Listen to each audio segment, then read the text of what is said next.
আবারও জামাত আলোচনায়, জামাতের আমির শফিকুর রহমান আলোচনায় মুক্তিযুদ্ধের বিষয় নিয়ে আবারও তার অদ্ভুত মন্তব্য নিয়ে তিনি আলোচনায় এসছেন।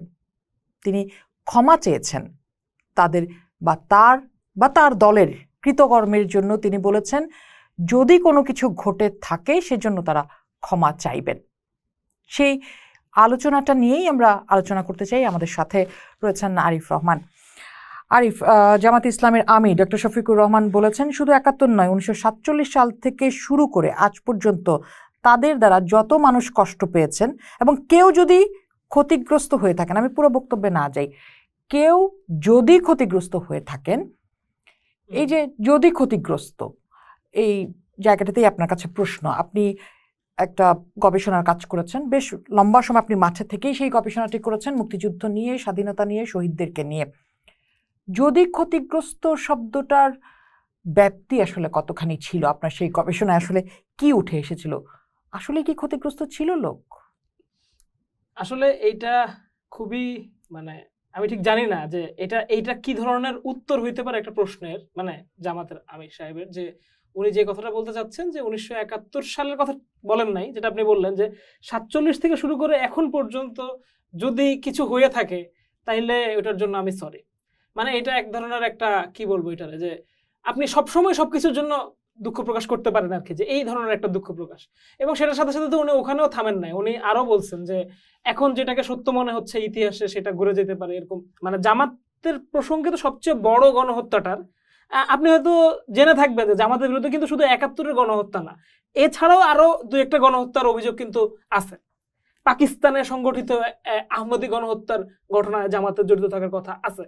৭১-এর গণহত্যা হচ্ছে সবচেয়ে বড় গণহত্যা, যে সবচেয়ে বড় গণহত্যা তার অংশগ্রহণের কথা বলা হচ্ছে।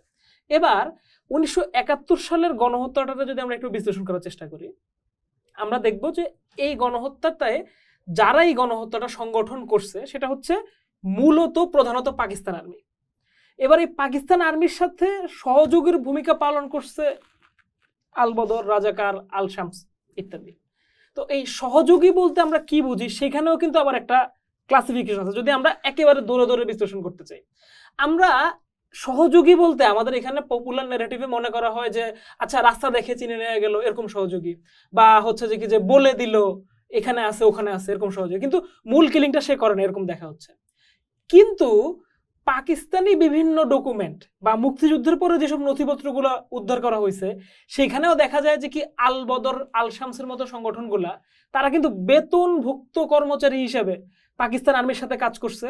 তারা অস্ত্র হাতে ট্রেনিং নিছে এবং মানুষকে কিল করছে। বাংলাদেশে তো এখন একটা এমন সমস্যা হয়ে দাঁড়াইছে যে মুক্তিযুদ্ধ নিয়ে যে কোনো কথা বললে এটাকে আওয়ামী লীগের কথা বললে মনে করা হয়।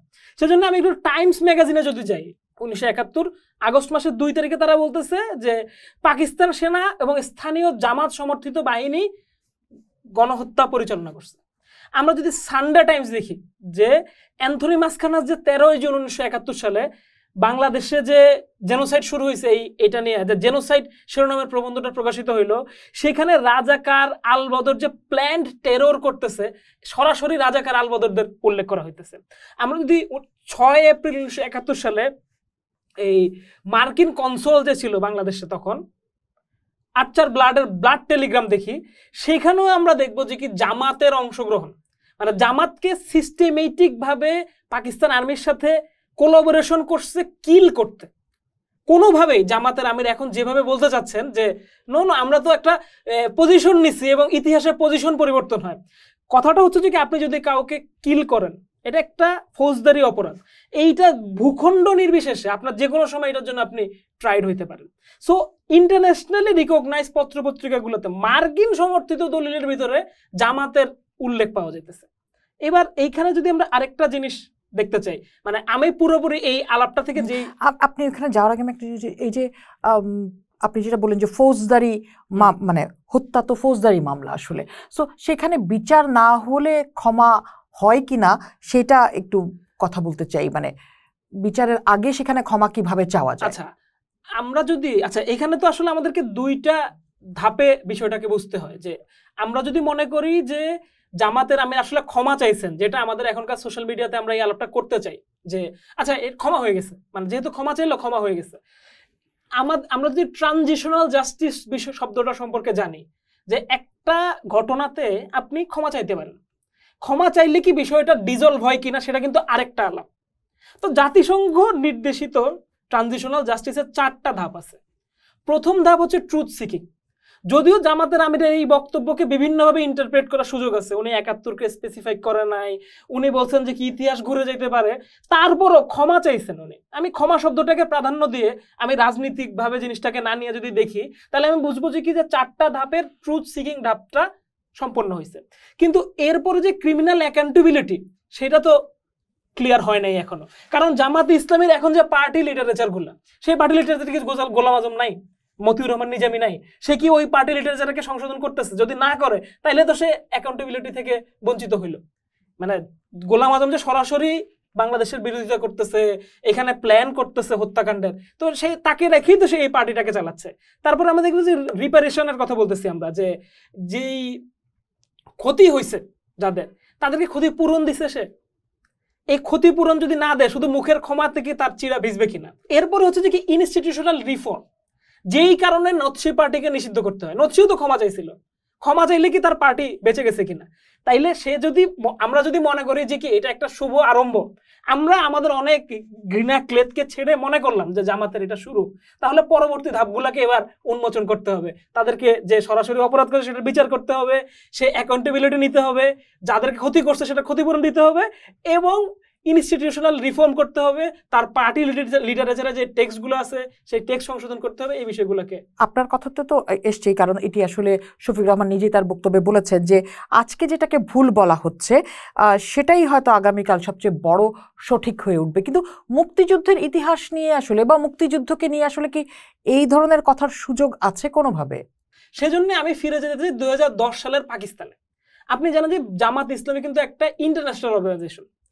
সার্কের অনেকগুলা দেশেই জামাতের শাখা আছে, শ্রীলঙ্কায় আছে, ভারতে আছে, পাকিস্তানে আছে, এবং সেখানে এগুলা এখনো রানিং আছে। তো পাকিস্তান জামাতে ইসলামও আছে, বাংলাদেশের জামাত ইসলাম যেরকম আছে। পাকিস্তান জামাত ইসলামের একজন তরুণ গবেষক সেলিম মনসুর খালেদ 2010 সালে একটা বই প্রকাশ করেন, গবেষণামূলক বই। বইটার নাম হচ্ছে আল বদর।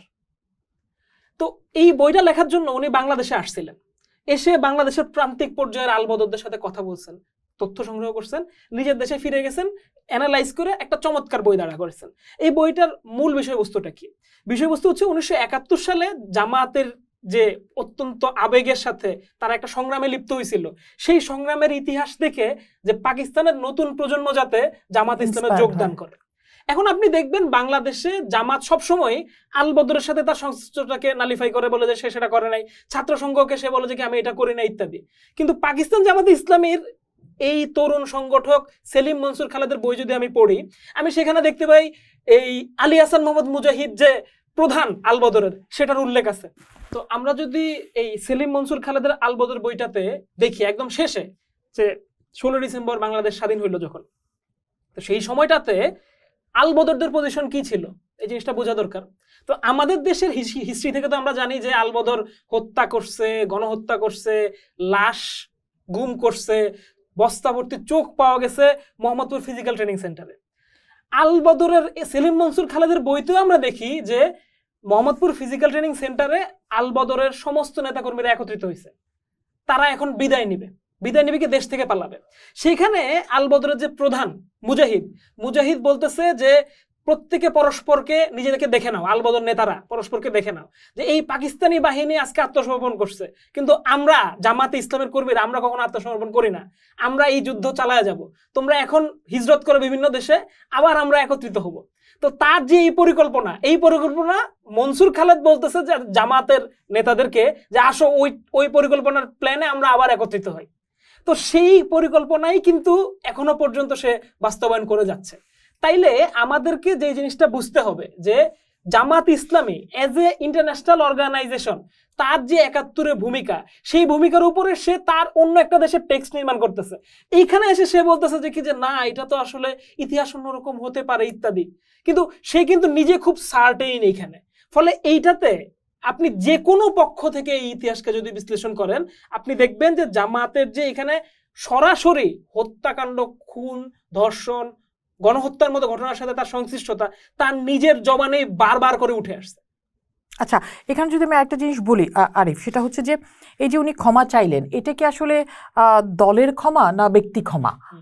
এই মানে এই ক্ষমাটা দিয়ে আসলে তাদেরকে আমরা কিভাবে জাস্টিফাই করবো যে না জামাতের তো ক্ষমা হয়ে গেল? কারণ অনেকেই বলেন যে বিচার তো হয়েছে, বিচার করা হয়েছে, মোটামুটি তো আসলে আমরা জামাতকে আমরা আস্থায় নিতে পারি, জামাত আসলে আমার দেশের রাজনৈতিক যোগ্যতা রাখে।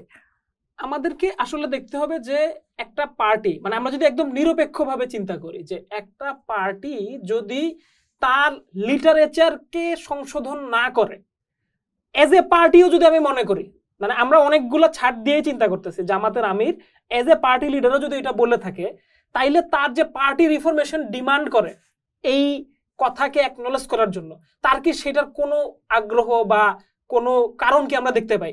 বরং আমরা দেখতে পাই যে কি জামাতের খুবই গুরুত্বপূর্ণ অনেক কৌশলীরা, অনেক ব্যারিস্টাররা তারা বলছেন, কিন্তু আমরা জানি যে ব্যারিস্টার আব্দুর রাজ্জাক বলছিলেন যে কি জামাতের ক্ষমা চাওয়া উচিত বা এই মেজারগুলো নেওয়া উচিত। আমরা জানি যে জামাতের অনেক মেধাবী লোকেরা বের হয়ে এসে নতুন পার্টি গঠন করছে শুধুমাত্র এই প্রশ্নগুলোকে সামনে রেখে। জামাতের কোনো ধরনের কোনো আগ্রহ নাই আসলে ৭১-এর প্রশ্নকে মীমাংসা করার, কারণ তার রাজনীতিতে দাঁড়ায় আছে মূলত এই বিরোধিতার উপরে। বাংলাদেশে ছিটে ফোটা অ্যান্টি বাংলাদেশ যেই এলিমেন্টগুলো আছে সেটার উপরে দাঁড়াচ্ছে। এখানে আরেকটা গুরুত্বপূর্ণ তথ্য আপনাকে দেই, যে ৭১-এর মুক্তিযুদ্ধের পরে আমরা দেখলাম যে জামাতের, মানে যদি এমন হইতো জামাত কিছুই করে নাই, যেরকম অন্যান্য আরো অনেকগুলো দলও ছিল যারা পাকিস্তান এজ এ স্টেট মনে করছে পাকিস্তান ভাঙার পক্ষে অবস্থান নিব না, বিহারীদের কথা আমরা বলতে পারি, অনেকগুলো রাজনৈতিক দলের কথা আমরা বলতে পারি, জামাতের বড় বড় নেতাদের কেউ কেন বাংলাদেশে থাকলো না? মানে যতগুলা লোকের, Nizami, Mujahid, Golam Azam, Kamaruzzaman, everyone left the country. কেন লেফট করতে হবে তারা? সে তো কিছু করে নাই। আমরা কেন দেখতে পাই তারা সবাই পালাই গেছিল? যদি সে কিছু নাই করে সে তো পালানোর কোনো কারণ নাই, সে পালাই গেছিল এই কারণে যে কি তারা তো পাবলিকের জ্যান্ত রাখবে না। আমরা জানি যে এই যে ধরেন সাকা চৌধুরীর বাবা ফজল কাদের চৌধুরী, আপনি জানেন ৭১-এর পরে কিন্তু সে গ্রেফতার হয়েছিল এবং মানুষের হাতে গণপিটুনিতে মারা গেছিল। মানে একটা লোক, যে আজকে আমরা অপরাধগুলো হয়েছে কি হয়েছে না এটা নিয়ে অনেক তর্ক করি না, এই সাক্ষী ওই সাক্ষী, ওই সময় তো ওটা জ্যান্ত তাজা। আমরা এই যে খালেদ মহিউদ্দিনের যে অনুষ্ঠানটাতে দেখলাম জামাতের আমিরের কথা, উনিও কিন্তু আওয়ামী লীগ প্রশ্নে এই কথাটাই বলছে যে আওয়ামী লীগের রাজনীতি করতে পারবে কি পারবে না একটু সময় দিতে হবে, কারণ ক্ষতগুলো এখনো জীবিত আছে। ৭১-এর পরেও কিন্তু এই ক্ষতগুলো জীবিত ছিল। তখন এইটাকে ফেস করার জন্য কোনো জামাত নেতা সেখানে উপস্থিত ছিল না। গোলাম আজম যখন পাকিস্তানে চলে যায় এবং লন্ডনে চলে যায়, সে পাকিস্তান পুনরুদ্ধার কমিটি তৈরি করে দীর্ঘদিন দশক কাল জুড়ে পাকিস্তানকে একসাথে করার চিন্তা ভাবনা করে গেছে। তাহলে জামাত ইসলামের পক্ষে এত ইন্টারন্যাশনাল মানের দলিল উপস্থিত আছে, জামাতের পক্ষে খুব কঠিন। কঠিন যদি হয়েই থাকে তাহলে তারা যে বলেন যে আমরা বিশ্বাস করি আমরা মানুষ, আমরা ভুলের ঊর্ধ্বে নয়, দলও ভুলের ঊর্ধ্বে নয়, তাহলে ভুল এবং অন্যায় দুটো তো সমার্থক না কোনোভাবেই। তাহলে অন্যায়ের তো বিচার হয়। উনি যদি মনে করেন যে এটা ওনাদের ভুলের কি বিচার হবে? আমি এখানে আসলে আশাবাদী হয়েই থাকতে চাই, কারণ হচ্ছে যে কি জামাতে ইসলামী যদি সত্যি একটা রিফরমেশনের চিন্তা করে, সুযোগ সবসময় আছে তার কাছে, কিন্তু যে ধাপগুলোকে অতিক্রম করতে হয় সেই ধাপগুলোতে তার পার হয়ে যাইতে হবে। যদি সে এই ধাপগুলো পার হয়ে আসতে পারে তাহলে হয়তো নতুন বাংলাদেশে তার রাজনীতির স্পেস থাকবে।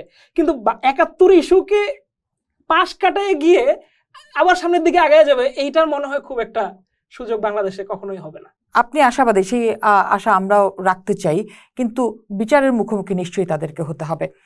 আমার ধারণা এই মুহূর্তে আমরা যে ১৭ কোটি মানুষ আছি তার মধ্যে বেশিরভাগ মানুষই চাই অন্তত মানবতা বিরোধী এই অপরাধের বিচার যেন নিশ্চয়ই হয়। পোস্ট দেখুন, ভাবুন, করুন, পোস্টের সাথেই থাকুন।